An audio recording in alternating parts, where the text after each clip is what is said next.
Okay, it's my Grizzly 4003 lathe. Got the X-axis ball screw mounted servo, and just doing a little driving with a Mach 3, checking it out. It looks like it's running really good. It's quiet, smooth. Couldn't ask for anything better.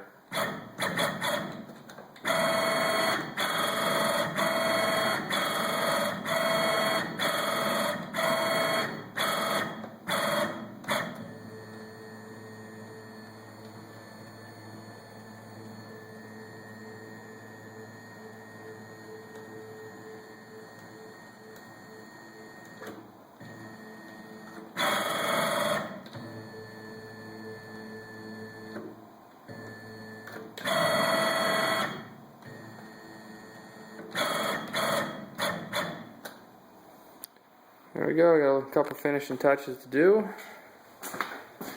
And then I'll start on the Y-axis, or I'm sorry, Z-axis.